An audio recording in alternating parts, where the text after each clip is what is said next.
Hi guys, welcome back my YouTube channel and मैं आराध्या शर्मा। चलिए भाई शुरू करते हैं अपनी आज की क्लास को। तो कल की क्लास में हम क्या पढ़ रहे थे? भारतीय इतिहास। क्या पढ़ रहे थे? भारतीय इतिहास। ठीक है, प्राचीन भारतीय इतिहास के 3 पार्ट्स हमने बनाए थे। पहले तो भारतीय इतिहास के 3 पार्ट्स थे, कौन कौन से, जो अभी मैंने बताए हैं। फिर प्राचीन के बनाए थे मैंने, सबसे पहले उसमें हम प्राचीन पढ़ेंगे। तो प्राचीन के भी हमने 3 पार्ट्स बनाए थे, प्राग ऐतिहासिक काल, आद्य ऐतिहासिक काल और ऐतिहासिक काल। ठीक है, जहाँ पर प्राग ऐतिहासिक काल में लिखित विवरण प्राप्त नहीं था, आद्य ऐतिहासिक काल में लिखित विवरण प्राप्त होने के बावजूद पढ़ा नहीं जा सका, और ऐतिहासिक काल में लिखित विवरण भी प्राप्त था और उसे पढ़ा भी जा सका। ठीक है, इसके बाद हमने पाषाण युगीन संस्कृति को जाना था। आज हम उसी के आगे जानेंगे प्राचीन भारतीय इतिहास के स्रोत। ठीक है, तो हेडिंग डाल लीजिए, प्राचीन भारतीय इतिहास के स्रोत। प्राचीन भारतीय इतिहास के स्रोत। ठीक है, सबसे पहले हम जानेंगे प्राचीन भारतीय इतिहास के स्रोत कौन कौन से थे। फिर उसके आगे आज की क्लास में हम पढ़ेंगे ऋग्वेद। ठीक है, क्या पढ़ेंगे? ऋग्वेद। चलिए भाई, तो सबसे पहले तो प्राचीन भारतीय इतिहास के स्रोत देखिए। नंबर 1, प्राचीन भारतीय इतिहास के स्रोत जो है इन्हें 3 भागों में बांटते हैं। कौन कौन से? नंबर 1, ऐतिहासिक धर्म ग्रंथ। ऐतिहासिक धर्म ग्रंथ। ठीक है, नंबर 2, विदेशी यात्रियों का विवरण। विदेशी यात्रियों का विवरण। ठीक है, एंड नंबर 3, पुरातत्व संबंधी साक्ष्य।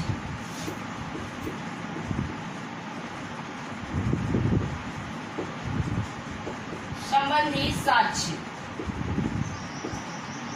ठीक है, ये 3 पार्ट्स हैं। कौन कौन से? प्राचीन भारतीय इतिहास के स्रोत, इसके 3 पार्ट्स हैं। कौन कौन से?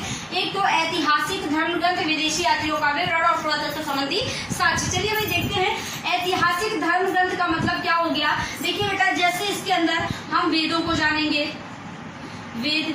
ठीक है, पुराण, रामायण, महाभारत, उपवेद। तो इस तरह से ये जो सारे के सारे हैं ना, वेद, पुराण, रामायण, महाभारत, उपवेद, इन सब से हम धर्मों की जानकारी लेंगे। ठीक है, कि हमारे प्राचीन भारतीय इतिहास के धर्म किस तरह के थे। जो प्राचीन भारत था हमारा, वहाँ पर किस तरह के धर्म थे, किस तरह के वेद थे, वेदों में किन किन देवताओं को मान्यता दी गई थी, किन किन देवताओं को ज्यादा माना जाता था, या गायत्री मंत्र कहाँ से लिया गया। ठीक है, इस तरह की हम सारी चीजों का यहाँ पर सारी चीजों का अध्ययन करेंगे। इसके बाद हम पुराण, रामायण, महाभारत जानेंगे। भाई रामायण में क्या क्या था, देवी देवताओं के बारे में जानेंगे। महाभारत में क्या हुआ, ये सारी चीजें हम प्राचीन भारतीय धर्म ग्रंथों से जानते हैं। ठीक है, चलिए दूसरा यहाँ पर देखेंगे विदेशी यात्रियों का विवरण। देखिए विदेशी यात्रियों का विवरण, हेरोडोटस। सबसे पहले हेरोडोटस का नाम लिखेंगे। क्यों भाई? क्योंकि इन्हें इतिहास का पिता कहा जाता है। हेरोडोटस को इतिहास का पिता कहा जाता है, आप सभी लोग जानते हैं। देखिए इसके बाद फाहियान, ये सारे विदेशी यात्री हैं। ठीक है, ये भारत आए और इन्होंने भारत का भ्रमण किया। उसके बाद भारत का विवरण अपनी अपनी पुस्तकों में किया। हेरोडोटस ने हिस्टोरिका लिखी। ठीक है, और इसके बाद फाहियान, प्लिनी, रेनसांग। ठीक है, इस तरह से बहुत सारे विदेशी यात्री आए। ये तो मैंने कुछ के नाम लिखे हैं। बहुत सारे विदेशी यात्री भारत आए और इन्होंने भारत का भ्रमण किया और भारत का विवरण किया अपनी अपनी पुस्तकों में। ठीक है, उनसे हमें जानकारी मिलती है कि आखिरकार उस समय का भारत कैसा था, प्राचीन भारत में किस तरह के शासक हुआ करते थे। इन लोगों ने क्या किया भाई, वो उस टाइम का इतिहास, उस टाइम की जो प्रकृति है उसके बारे में लिखा। किस तरह की प्रकृति थी, किस तरह के शासक थे, किस तरह का शासन करते थे। तो इन सारी चीजों के बारे में इन लोगों ने अपनी पुस्तकों में लिखा और वहां से हमने जाना कि उस टाइम पे कैसा शासनकाल था, कैसी प्रवृत्ति, कैसी प्रकृति चलती थी। ठीक है, चलिए भाई इसके आगे देखिए पुरातत्व संबंधी साक्ष्य। तो पुरातत्व संबंधी साक्ष्य में जैसे अभिलेख हैं, अभिलेख, सिक्के, स्मारक, मूर्तियां, बर्तन, ठीक है। ये सारे के सारे जो है ना, इस तरह से हमने पता लगाया जो पुरातत्व संबंधी साक्ष्य जो पाए गए, जैसे कि खुदाई हुई तो सिक्के मिले, अभिलेख मिले, कुछ स्मारक बने हुए मिले, कुछ मूर्तियां पाई गई, कुछ बर्तन इस तरह के पाए गए। तो यहाँ से हमने पता लगाया, हम लोगों ने अनुमान लगाया। अच्छा भाई, अभिलेख मिले तो हम लोगों ने अनुमान लगाया उस टाइम पे लोगों को लेख लिखवाने का बहुत शौक हुआ करता था, है ना। लोग पत्थरों के लेख लिखवाते थे, खंभों पर लिखवाते थे, दीवारों पर लिखवाते थे, ठीक है। तो इस तरह से अनुमान लगाया, लोगों को लिखने का और लिखवाने का बहुत शौक था, ठीक। सिक्के मिले, सिक्कों से हमने अनुमान लगाया। देखिए कई सारे सिक्के ऐसे मिलते थे जिन पर कहीं नंदी का चित्र अंकित है, कहीं शंकर भगवान का चित्र अंकित है, कहीं किसी शासक का चित्र अंकित है। तो हम लोग जाने कि भाई शंकर भगवान का चित्र देखा, अच्छा उस टाइम में शंकर भगवान को मान्यता दी जाती थी। नंदी मतलब लोग नंदी से भी परिचित थे, ठीक है। तो इस तरह से जानवरों की, देवी देवताओं के चित्र अंकित करवाए जाते थे सिक्कों पर। तो वैसे हमें जानकारी मिली, जैसे कि समुद्रगुप्त को आपने सुना है कि समुद्रगुप्त ने अपने सिक्कों पर अपना स्वयं का वीणा बजाते हुए चित्र अंकित करवाया था, ठीक है। तो इस चीज से लोगों ने क्या अनुमान लगाया, जब समुद्रगुप्त की वीणा बजाते हुए तस्वीर देखी सिक्कों पर, तो लोगों ने अनुमान लगाया कि इसका मतलब समुद्रगुप्त जो था ना वो बहुत संगीत प्रेमी था, ठीक है। संगीत से प्रेम था इसीलिए तो वीणा, नहीं तो कोई क्यों भाई ऐसा करेगा, ठीक है। तो भाई सिक्के मिले तो इस तरह का पता, स्मारक जो मिले तो पता लगा भाई इस तरह के स्मारक उस टाइम पे बनवाए जाते थे। मूर्तियां मिली, कहीं नाचती हुई मतलब नृत्य करती हुई मूर्ति, कहीं कांसे की मूर्ति। तो लोगों ने जाना अच्छा नृत्य भी लोगों को ज्यादा पसंद था या कांसे से लोग परिचित थे। तो इस तरह से लोगों ने अनुमान लगाया। बर्तन मिले, पत्थर के बर्तन मिले, कहीं लकड़ी के बर्तन मिले, ठीक है। तो लोगों ने जाना अच्छा उस समय पर पत्थर का ज्यादा प्रयोग होता था, पत्थर की थाली, पत्थर की कुल्हाड़ी, पाषाण काल की बात करें, ठीक है। तो इस तरह से जो ऐतिहासिक धर्म ग्रंथ है, यहाँ से हमें धर्मों की जानकारी मिली। विदेशी यात्रियों का विवरण, यहाँ से हमने सारा का सारा प्रकृति और शासन के बारे में जाना। पुरातत्व संबंधी साक्ष्य यहाँ से हमने जाना, अभिलेख, सिक्के, इन सब चीजों से हमने जाना कि उस टाइम पे किस तरह के देवी देवता और किस तरह की जानकारी और किस तरह की सोच लोगों में हुआ करती थी। इसे डिटेल में पढ़ना है तो डिटेल में हम सबसे पहले लेंगे, सबसे पहले हम किसे लेंगे, ऐतिहासिक धर्म ग्रंथों को, ठीक है। सबसे पहले ये वाला मुद्दा उठाएंगे, उसके बाद ये वाला पार्ट उठाएंगे, कौन सा, विदेशी यात्रियों का विवरण, उसके बाद पुरातत्व संबंधी साक्ष्य, ठीक है। तो आज का हमारा मेन टॉपिक है ऐतिहासिक धर्म ग्रंथ। ऐतिहासिक धर्म ग्रंथों के अंदर ही हम पढ़ेंगे ऋग्वेद को, ठीक है। तो चलिए अभी शुरू करते हैं। आज का टॉपिक जो है ऐतिहासिक धर्म ग्रंथ। तो इसमें हम जानेंगे कि हमारा जो भारत का सर्व प्राचीन धर्म ग्रंथ है वो कौन सा है। तो देखिए पॉइंट वाइज लिखिएगा, पॉइंट डाल करके। पहला पॉइंट है भारत का सर्व प्राचीन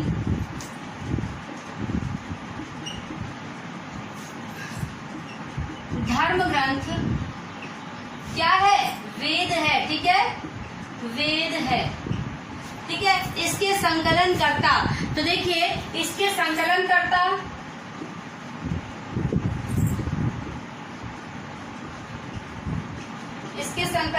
महर्षि कृष्णद्वैपायन,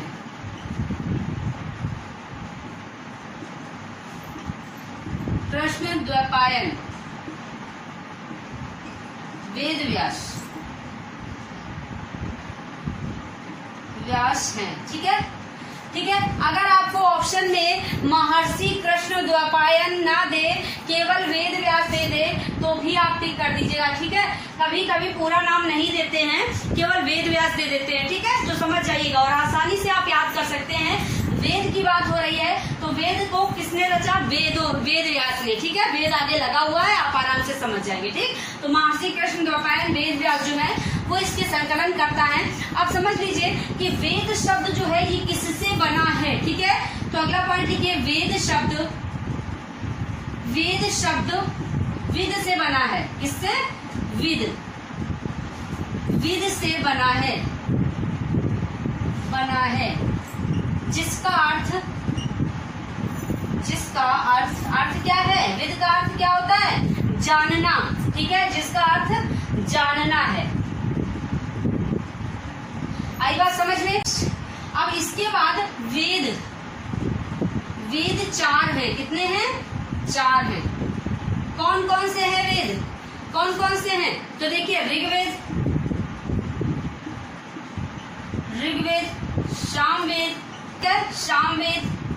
यजुर्वेद,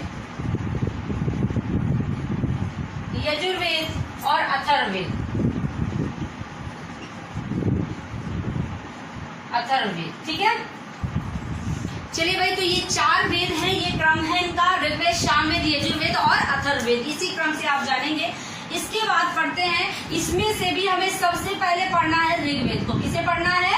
ऋग्वेद को, क्योंकि ऋग्वेद जो है ये भारत की नहीं बल्कि संपूर्ण विश्व की सबसे प्राचीन रचना है। ठीक है, तो आज हम ऋग्वेद को पढ़ने जा रहे हैं। चलिए, ऋग्वेद,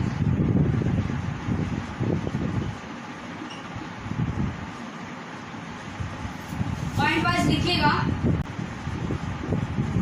ऋग्वेद भारत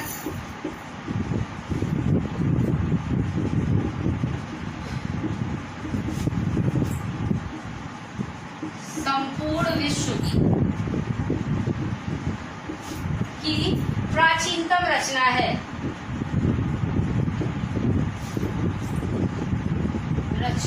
ठीक है, ऋग्वेद भारत की नहीं बल्कि संपूर्ण विश्व की प्राचीनतम रचना है। ओके, नेक्स्ट पॉइंट लिखिएगा। ऋग्वेद, इसे ऐसे ही कर देती हूँ, ऋग्वेद के रचयिता, ऋग्वेद विश्वामित्र द्वारा रचित है। विश्वामित्र द्वारा रचित है। ठीक है, अगर पूछा जाए कि ऋग्वेद के रचयिता कौन है तो विश्वामित्र पर टिक कर दीजिएगा। ठीक है, ऋग्वेद विश्वामित्र द्वारा रचित है। नेक्स्ट, ऋग्वेद संस्कृत भाषा में लिखा गया है। भाषा में लिखा गया है। ठीक है, ऋग्वेद जो है ये संस्कृत भाषा में लिखा गया है। ठीक है, आगे बात समझ में। चलिए, ऋग्वेद में 10 मंडल, 8 अष्टक,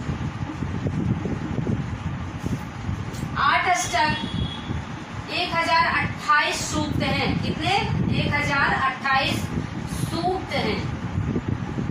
चलिए भाई, अब थोड़ा सा जान लीजिए ये अष्टक क्या है और सूक्त क्या है। कई सारे लोग बस ये जान जाते हैं कि 8 अष्टक हैं और 1028 सूक्त हैं, लेकिन जानते नहीं कि अष्टक और सूक्त होता क्या है, मतलब नहीं पता होता। देखिए, अष्टक क्या होता है?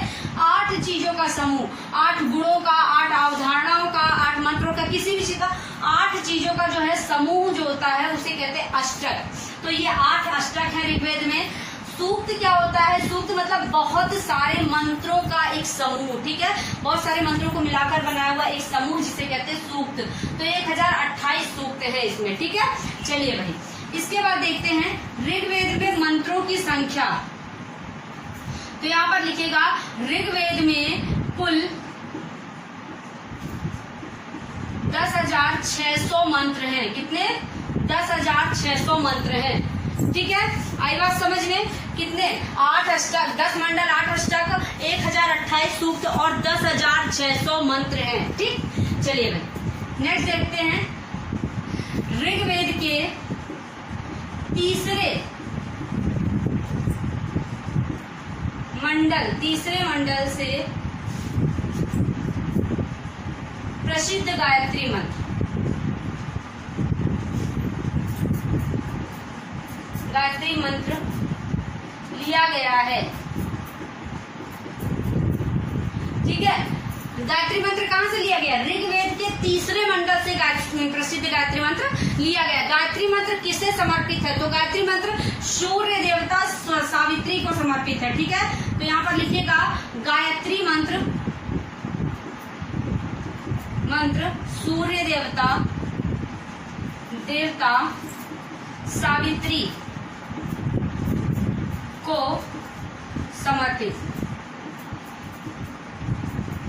समर्पित है। ठीक है, सूर्य देवता सावित्री को समर्पित है। आई बात समझ में? चलिए,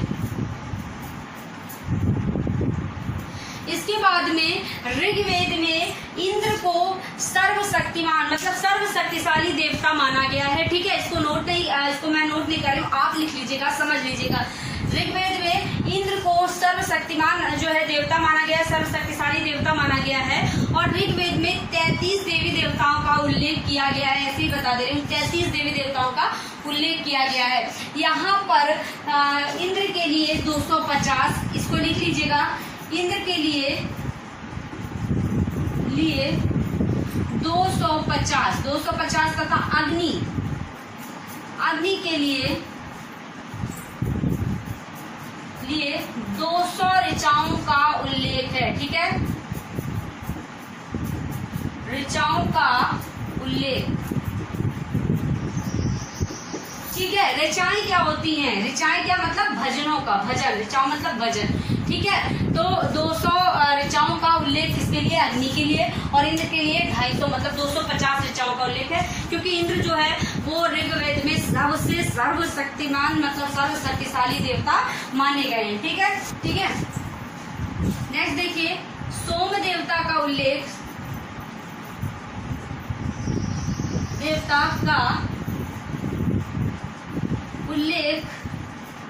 ऋग्वेद के 9वें मंडल में मिलता है। ठीक है, कहाँ पर? ऋग्वेद के 9वें मंडल में दिख रहा है बेटा? बिल्कुल, ऋग्वेद के 9वें मंडल में मिलता है। सोम देवता का उल्लेख ऋग्वेद के 9वें मंडल में मिलता है। चलिए, तो यहाँ तक हो गया। चलिए नेक्स्ट देखते हैं।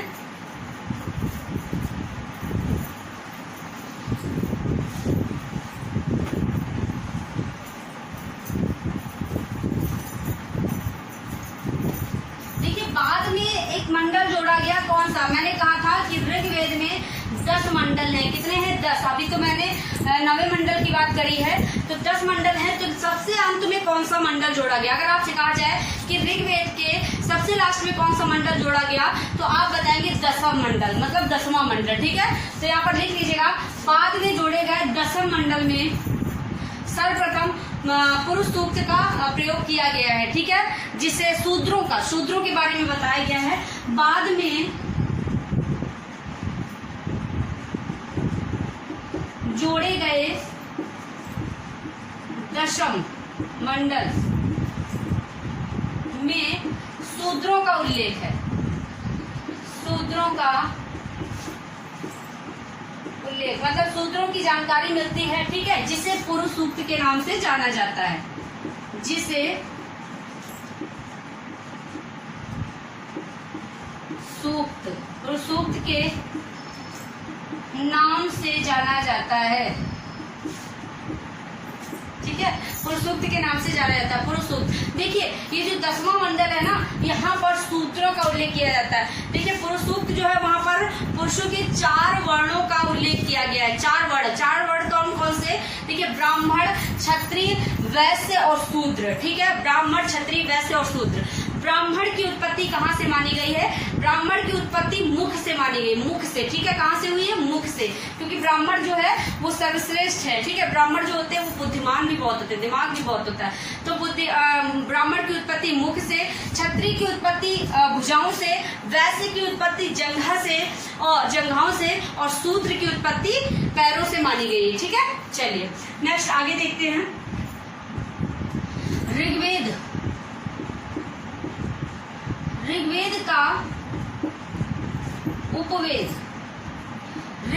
का उपवेद धनुर्वेद है। क्या है?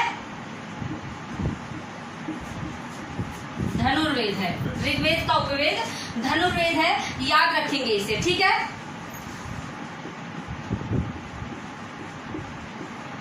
ऋग्वेद के मंत्रों का उच्चारण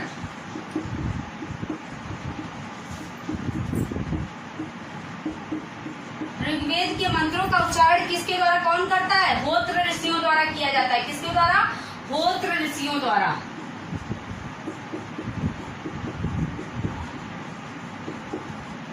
ठीक है, होत्र ऋषियों द्वारा।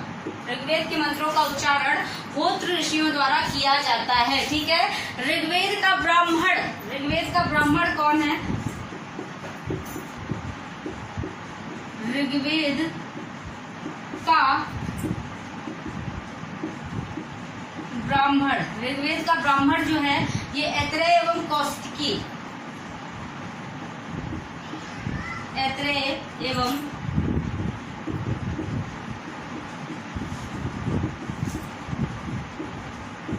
कौशिकी, ठीक है। ऋग्वेद का ब्राह्मण ऐत्रेय एवं कौशिकी, ठीक है। तो भाई ऋग्वेद जो है, ऋग्वेद में 10 मंडल हैं, 10वां मंडल बाद में जोड़ा गया, जो जानने वाली बात है, ठीक है, जहां पर शूद्रों का उल्लेख है, जिसे पुरुष सूक्त के नाम से जाना जाता है।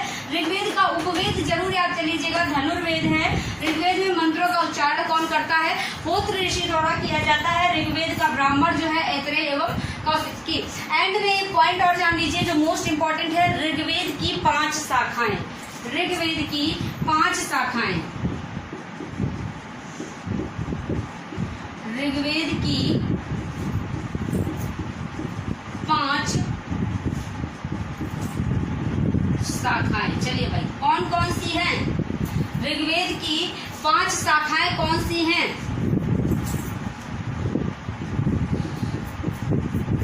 शाकल्प, ठीक है, कौन कौन सी हैं? शाकल्प। नंबर 2 वाष्कल, वाष्कल, ठीक है। Number 3 Ashvalayan, Ashvalayan. Number 4 Sankhayan. Number 5 Mandumya, Mandumya, ठीक है। तो ये 5 शाखाएं हैं ऋग्वेद की, इनको आप ट्रिक से भी याद कर सकते हैं, ऐसे साकल, सकल, सकल से साकल बन जाएगा। सकल जो है वास्तव में, वास्तव से वाष्कल बन जाएगा। आंसू ला रही है, आश्वलायन बन जाएगा, ठीक है। सकल से साकल बन जाएगा, वास्तव में वाष्कल बन जाएगा, और आंसू ला रही है, आश्वलायन बन जाएगा, ठीक है। सच बोलो, सच से संखायन हो जाएगा, ठीक है। बंदा मान जाएगा तो मानने से मांडू में हो जाएगा, ठीक है। तो इस तरह से आप इन शाखाओं को याद कर सकते हैं, क्योंकि ये शाखाएं ज्यादातर लोगों को याद नहीं रहती, इतने टफ नाम है कि आप लोग भूल जाते हैं, ठीक है। वर्ड्स इतने टफ है कि आप लोग भूल जाते हैं, इसलिए ट्रिक बता दी है, इससे आपको याद रहेगा, ठीक है। तो चलिए भाई, आज हमने ऋग्वेद को पूरा पढ़ लिया है, पूरा कंप्लीट कर लिया है। कल की क्लास में हम सामवेद को पढ़ेंगे। तो आज के लिए इतना ही रखते हैं, चलते हैं, कल फिर मिलेंगे आप सभी से अगली क्लास में। तब तक के लिए सभी को टाटा, बाय बाय, नमस्कार।